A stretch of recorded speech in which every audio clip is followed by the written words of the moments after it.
ఓం శ్రీరామచంద్ర పరబ్రహ్మణే నమః. ఓం నమో వశిష్ఠ విశ్వామిత్ర వ్యాస వాల్మీకి సుఖాదిభ్యః. ఓం శుక్లాం భరధరం విష్ణుం శశివర్ణం చతుర్భుజం ప్రసన్నవదనం ధ్యాయేత్ సర్వవిఘ్నోపశాంతయే. ఓం నమో బ్రహ్మాదిభ్యో బ్రహ్మ విద్యా సంప్రదాయ కర్తృభ్యో వంశ ఋషిభ్యో మహద్భ్యో నమో గురుభ్యః. ఓం శ్రీరామో రామభద్రశ్చ రామచంద్రశ్చ శాశ్వతః రాజీవలోచన శ్రీమాన్ రాజేంద్రో రఘుపుంగవః. శ్రీ యోగ వాసిష్టము నిర్వాణ ప్రకరణము పూర్వార్థము. అయితే ఓ రాఘవ, అటువంటి సమయంలో అంటే ఆ ఇరువైపులా ఉన్నటువంటి తన యొక్క బంధువులను చూచి అర్జునుడు విషాదాన్ని పొందాడు కదా, పొందుతాడు. అతడు యుద్ధ ప్రయత్నాన్ని కూడా చేయడు. అప్పుడు ఓ రాఘవ, ఆ సమయంలో యుద్ధరూప కార్యం యొక్క సిద్ధి కోసం ఆత్మబోధయుక్తుడగు శ్రీకృష్ణ పరమాత్మ అర్జునుడికి ఈ ప్రకారంగా బోధన చేయబోతాడు అని చెబుతూ శ్రీకృష్ణ భగవానుడు అంటూ ఉన్నాడు, ఓ అర్జున, ఈ ఆత్మ ఎప్పుడూ కూడా పుట్టలేదు, చావడము లేదు. ఇంకా కూడా అతడు ఒకప్పుడు లేనివాడు కాదు, మరలా ఇంకొకప్పుడు ఉండి మరలా ఇంకొకప్పుడు లేకుండా వాడు కూడా కాదు కదా. అతడు ఎల్లవేళలా శాశ్వతుడు, జన్మరహితుడు, నిత్యుడు. అందుకని ఆయన పురాణ పురుషుడు, అనాది రూపుడు. ఆయనకి ఆది మధ్యాంతములు లేవు. శరీరము అనేటువంటిది చంపబడినప్పటికీ కూడా శరీరాంతర్గతమైనటువంటి ఆత్మ ఎప్పటికీ కూడా చంపబడడు అతడు అని చెబుతూ, ఆత్మను చంపువాడు అని ఎవడైతే ఎరుగుతాడో, ఇంకా ఆత్మ చంపబడింది అని ఎవడైతే తలుస్తాడో, వారిద్దరూ కూడా తెలివి తక్కువ వారే. ఆత్మను గురించి తెలిసిన వారు ఒకంతైనా కాదు. వాస్తవానికి ఆత్మ ఎన్నడూ కూడా చంపడము లేదు, చావబడటము అంటే చంపబడడం కూడా లేదు. అనంతస్యైక రూపస్య సతసూక్ష్మస్య ఖాదపి ఆత్మనః పరమేశస్య కిం కథం కేన నశ్యతి. ఎలాంటిదంటే ఇది అనంతమును, దీనికి అంతము అనేటువంటిది లేదు.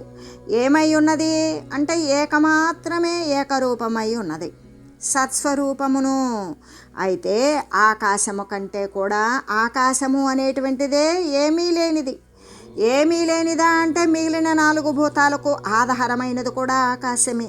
అయితే ఈ ఆకాశము అనేది కంటికి కాదు, చేతికి కాదు, దేనితో స్పర్శించబడదు, తాకబడదు, వినబడదు, కనబడదు, ఏమీ లేదు, అంతా ఖాళీ. అటువంటి ఆకాశము కంటే కూడా సూక్ష్మమైనది పరమేశ్వరుడు అనేటువంటి, అంటే పరమేశ్వరుడు అగు ఈ ఆత్మను, ఆ పరమేశ్వర తత్వము కలిగిన ఆకాశము కంటే సూక్ష్మమైన ఈ పరమేశ్వర తత్వమైన ఈ ఆత్మను ఎవరు ఏ విధంగా నాశనం చేయగలుగుతారు అంటే, అనంతుడు, ఏకరూపుడు, సత్స్వరూపుడు, ఆకాశము కంటే కూడా సూక్ష్మమై సర్వము వ్యాపించిన వాడు అయిన ఆత్మ అనే పరమేశ్వరుడుకు ఏది ఏ విధంగా దేని చేత నశిస్తుంది, అసలు నశిస్తుందా అని చెబుతూ ఇంకా, అనంతమవ్యక్తం అనాది మధ్యమాత్మానమాలోకయ సంవిదాత్మన్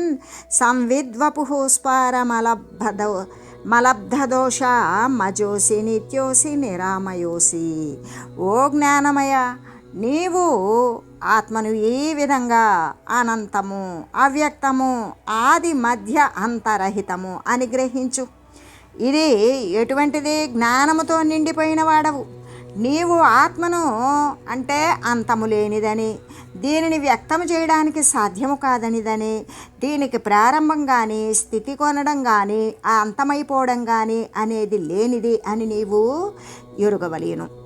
అంతేకాదు, నీవు చైతన్య స్వరూపాన్నే పొందియుండు. అంతేగాక అపరిచ్ఛిన్నుడవును, దోషరహితుడువును అయి ఉన్నావు. నీవు పుట్టనే లేదయ్యా, అసలు అజుడవు, శాశ్వతుడవు, నిరామయుడువు. అందువలన బంధు సంయోగ వియోగ జనితములైన నీ బంధువులు ఈ యుద్ధంలో పోవచ్చు లేదా మిగిలి ఉండవచ్చు. దాని చేత పుట్టినటువంటి సుఖం కానీ దుఃఖం కానీ నిన్ను ఎప్పటికీ కూడా స్పృశించలేవు, నిన్ను తాకలేవు. చిదాత్మస్వరూపుడివే అయిన ఓ అర్జున, అనంతమయ్యి అవ్యక్తమయ్యి వ్యక్తం చేయడానికి సాధ్యము కానిది దీనికి ఆది మధ్యము అంతము అనేది లేనిదే అయ్యున్నటువంటి సర్వస్థితిలో ఉన్న సర్వమయమైన ఆత్మను నీవు చూడు. అపరిచ్ఛిన్నమై ఉన్నది అంటే కళంకవర్జితమే కదా, అంటే దోషరహితమైనదే కదా.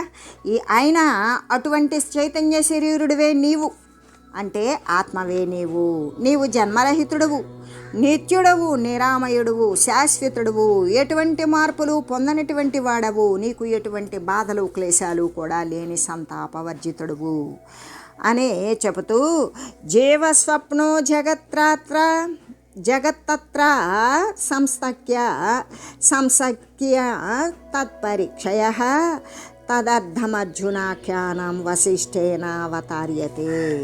అంటే జీవుని స్వప్నమైనటువంటి జగత్తు అనాసక్తి వలన, ఆసక్తి లేకపోవడం వలన, దానితో అంటి ఉండకపోవడం వలన అది నశించిపోతుంది అని చెప్పబడుతూ ఉన్నది. అయితే ఈ విషయాన్ని వివరించడానికి ఈ అర్జునోపాఖ్యానము అనేటువంటిది ఆవిర్భావం జరిగినట్లుగా చెప్తూ ఈ నిర్వాణ ప్రకరణమునందు నరనారాయణ అవతారము అనేటువంటి విషయాన్ని గురించి ప్రతిపాదన చేస్తూ ఇంకా కూడా శ్రీ భగవానులు ఈ విధంగా అంటూ ఉన్నారు అని శ్రీరామచంద్రుడికి అనబోతూ ఉన్నారు అని శ్రీరామచంద్రుడికి శ్రీ వశిష్ఠ గురుదేవులు తెలియజేశారు. చేసి ఇంకా భగవానుడు ఏమి అంటున్నాడు అంటే, అర్జునత్వం సహంతత్వమభిమానమలం త్యజ జరామరణ నిర్ముక్త స్వయమాత్మాసి శాశ్వత. ఓ అర్జున, నీవు హంతను అంటే నేను చంపేవాడను అనేటువంటి అభిమానమలం ఏదైతే ఉన్నదో, నేను వారిని అందరినీ చంపివేస్తున్నాను అనేటువంటి దురభిమానమలం మాలిన్యం ఎక్కడైతే ఉన్నదో దానినంతా వదిలివేయు. శాశ్వతమైనటువంటి జరామరణ నిర్ముక్తమును, అసలుకి అక్కడ ముసలితనము కానీ మరి చనిపోవడము కానీ అనేటువంటివన్నీ వదిలివేసినటువంటి లేనిదైనటువంటి ఆత్మ ఏదైతే ఉన్నదో అది నీవే అయ్యున్నావు అనే చెబుతూ, ఓ అర్జున, నీవు వాస్తవంగా చంపేవాడవు కావున నేను చంపుతున్నాను అనేటువంటి అభిమానం ఉన్న చూడు, అది పూర్ణంగా వదిలివేయు. ఎలాగంటే నీవు స్వయంగా వార్ధక్యము, మరణము మొదలైనటువంటి ఏ భావ వికారాలకు చెందినటువంటి దేహాదులు ఉన్నాయో, అంటే దేహము అంటేనే 6 రకాలైనటువంటి మార్పులకు లోనయ్యేటువంటిది. అంతేకాదు షడూర్ములకి అంటే మనోధర్మం ఏంటి, సుఖదుఖాలు, మరి ప్రాణధర్మం ఆకలి దప్పులు, శరీర ధర్మం జనన మరణాలు అంటే పుట్టడం చావడం దేహం యొక్క ధర్మం అయితే, మనసు యొక్క ధర్మం సుఖము దుఃఖము అయితే, ప్రాణధర్మం ఆకలి దప్పిక. ఇటువంటి షడ్భావ వికారాలు కానీ షడూర్ములు కానీ ఏమీ లేనటువంటి శాశ్వతమైనటువంటి ఆత్మవే అయి వెలయుచూ ఉన్నావు అని చెబుతూ, యస్య నాహంకృతో భావో బుద్ధిర్యస్య న విద్యతే హత్వాపి సా ఇమాన్ లోకాన్న హంతిన నిబధ్యతే. ఎవ్వనికైతే అహంకారం లేకుండా ఉంటుందో, ఎవరి బుద్ధి అయితే లిప్తము కాకుండా అంటకుండా ఉంటుందో, అతడే జగత్తున ఉన్నటువంటి ప్రాణులను చంపుతూ ఉన్నప్పటికీ కూడా వాడు చంపుతూ ఉండడం లేదు.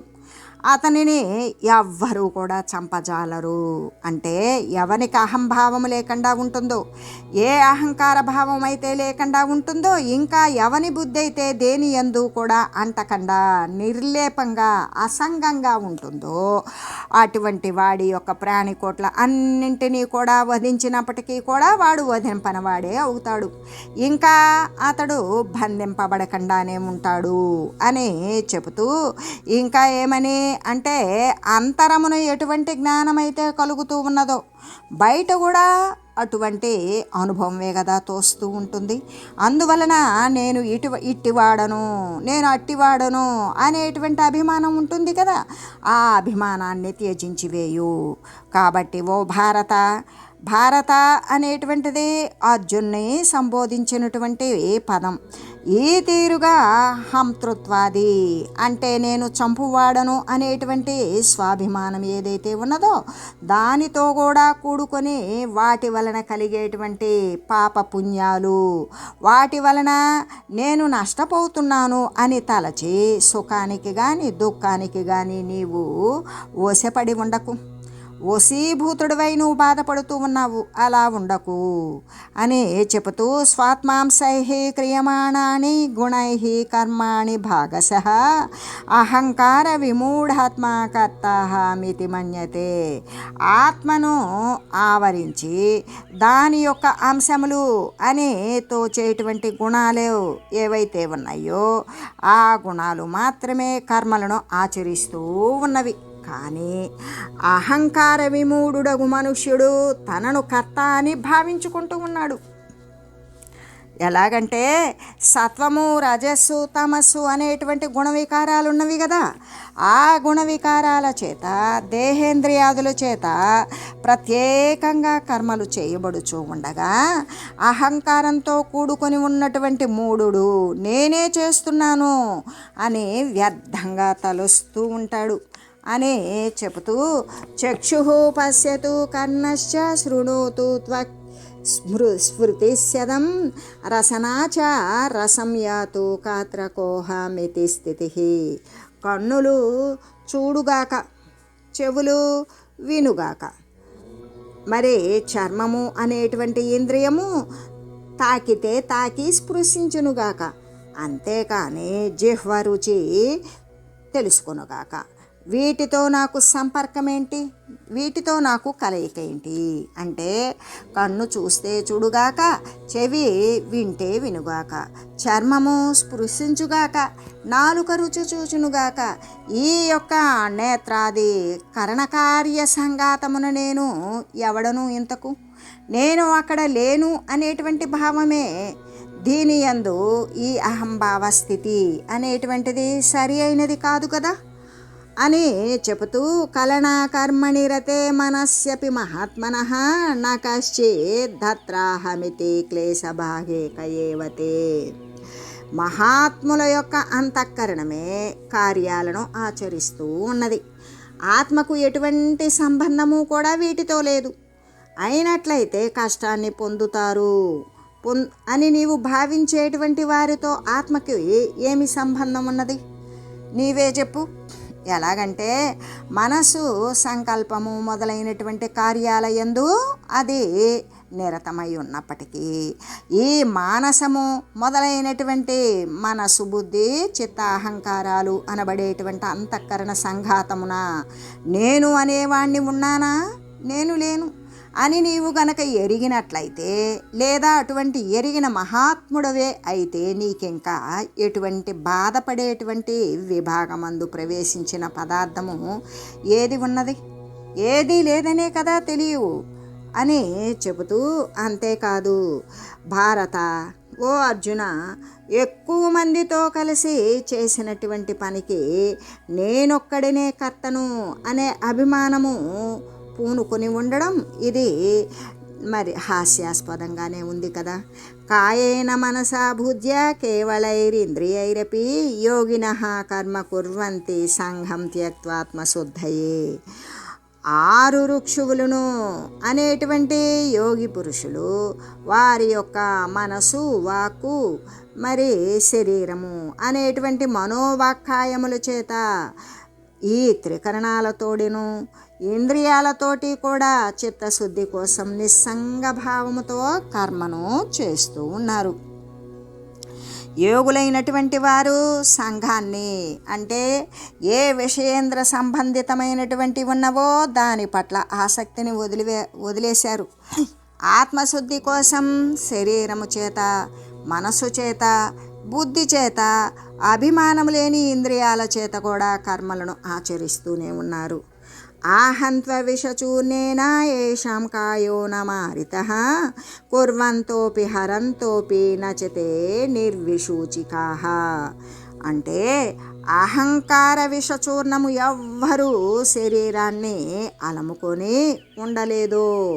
అంటే అసలు ఎవరి శరీరమందు అహంకారము, దేహాత్మ భావన, ఈ దేహము నేను అనేటువంటి భావన లేకుండా ఉన్నారో, ఎవరైతే రాగము ద్వేషము అంటే ఇష్టము అయిష్టాలను త్యజించి వదిలివేసి ఉన్నారో వారు లోక వ్యవహారాలను చేస్తూ ఉన్నప్పటికీ కూడా వారు చేయని వారే అవుతూ ఉన్నారు.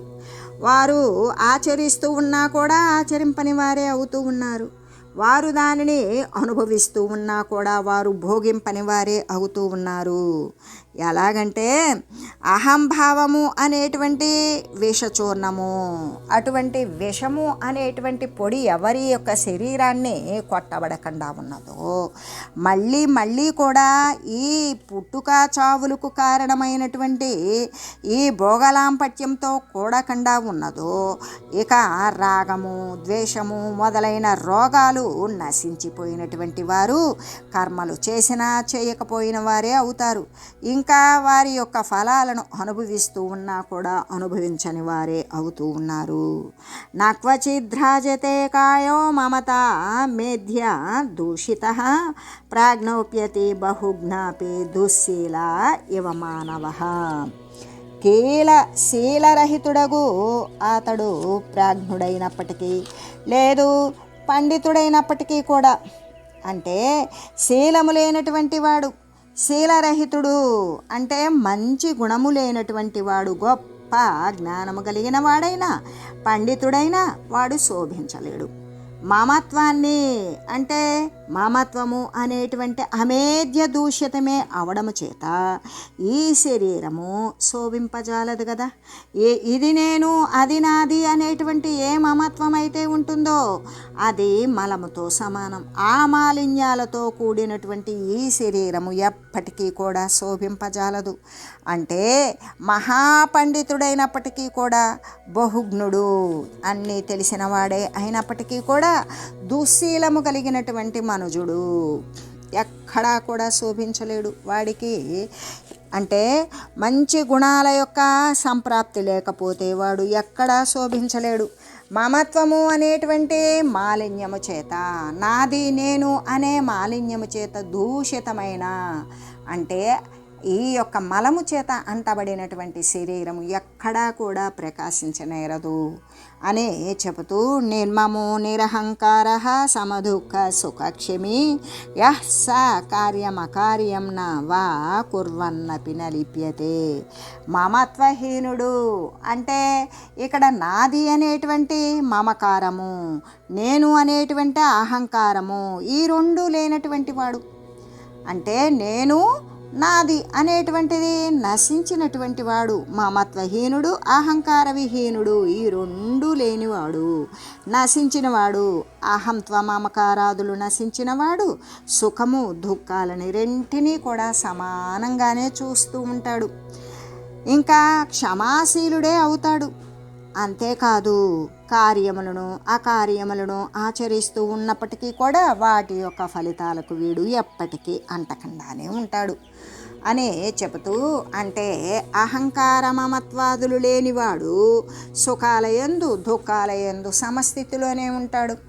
క్షమాశీలుడైనటువంటి వాడు అంటే సహనశీలుడైన మనుజునికి, మనుజుడు కార్యం కానీ అకార్యం కానీ ఆచరిస్తూ ఉన్నప్పటికీ కూడా అంటే ఎటువంటి పుణ్యపాపముల చేత కూడా అంటబడకుండానే ఉంటాడు అని చెబుతూ, ఓ పాండుసుత ఈ క్షాత్రకర్మ అంటే ఓ పాండురాజు తనయ, ఓ అర్జున ఈ క్షాత్రకర్మయే నీ పట్ల ఉత్తమము. అంటే క్షతాత్రాయతే ఇది క్షాత్ర, ఎవరిని శిక్షించి రక్షిస్తావో, శిక్షించేది ఎవరిని అంటే ధూర్తులను, రక్షించేది ఎవరిని సుజనులను, అటువంటి క్షాత్రకర్మ ఏదైతే ఉన్నదో అదే నీ పట్ల ఉత్తమమైనది అని చెబుతూ, అంటే అది క్రూరమే అయినప్పటికీ కూడా శ్రేయమునకును సుఖోదయానికి కూడా ఇది కారణమే అవుతూ ఉంటుంది. అది నీకు ఎలా ఉంటుంది? క్రూరత్వాన్ని వహించినట్లు కాఠిన్యంగా కనబడుతుంది. అది తప్పు అనిపిస్తుంది కానీ తప్పదు. ఎందుకు అంటే అదే శ్రేయస్సునిస్తుంది, క్షత్రియుని యొక్క ధర్మం అదే సుఖాన్ని వికసింపజేస్తుంది, ఈ యొక్క శ్రేయానికి, మంచికి, సుఖం ఉద్భవించడానికి ఇదే కారణమవుతుంది. అంటే కుత్సితమును పూజార్హులగు వారికి వధించుటతో కూడినదే అయ్యున్నప్పటికీ కూడా మరి స్వధర్మమైనటువంటి ఈ యుద్ధాన్ని ఆచరించి ఆ మరణ ధర్మమగు విజయాన్ని పొందు, నీవు అమృతుడివే అయి ఉండు అనే చెబుతూ కుత్సితమును పూజార్హులగు వారిని వధించుటతో కూడినదే అయ్యున్నప్పటికీ కూడా ఇప్పుడు నీకు పూజ్యనీయులు ఎవరు? భీష్ముడు, ద్రోణుడు, మరి కృపుడు, వీరంతా కూడా పూజార్హులే. అయినా కూడా ఆ చేసేటువంటిది వారి యొక్క స్థితి మరి కుత్సితమును అంటే అది తప్పుడుదే. ఏది? వారిని నీవు వధించాలి, వారిని యుద్ధంలో ఎదుర్కోవాలి అనుకున్నా కూడా అది తప్పే. అయినప్పటికీ కూడా అది తప్పదు. ఎందుకు అంటే ఆ వధించుటతో కూడినదే అయి ఉన్నప్పటికీ కూడా అది నీ యొక్క క్షాత్రధర్మం. ఎందుకు? వారు నీ ప్రతిపక్షం, వారు నీ స్వధర్మమైనటువంటి ఈ యుద్ధాన్ని ఆచరించి ఆ మరణ ధర్మమగు శాశ్వతముగా నిలబడేటువంటి క్షాత్రధర్మంలో విజయాన్ని పొందు, నీవు ఈ విధంగా శాశ్వత కీర్తిని పొందు అని చెబుతూ మూర్ఖస్యాపి స్వకత్యైవ శ్రేయసే కిము సన్మతే మలర్ఘల దహంకారాపతితాపి నలిప్యతే. మూర్ఖునకు కూడా తన యొక్క కర్మయే శ్రేయోదాయకమే అవుతూ ఉంటుంది. ఇంకా బుద్ధిమంతుని సంగతి వేరుగా చెప్పాలా అంటే అహంకార విహీనులే అయినప్పటికీ కూడా మహాపాతకాదులని పడి వాళ్ళు ఎప్పటికీ కూడా అంటారు, అంటకుండానే ఉంటారు అని చెబుతూ ఎలాగంటే మూర్ఖునకు కూడా వాని యొక్క స్వధర్మమే, స్వకర్మయే శ్రేయోధారకం అవుతుంది. అంటే ఇక బుద్ధిమంతుని సంగతి గురించి వేరే చెప్పాలా? చెప్పనవసరం లేదు. అహంకార విహీనులే అయినట్లయితే, అహంకారము లేని వారైతే కర్మలు చేసినప్పటికీ కూడా దానితో అంటబడకుండానే ఉంటారు.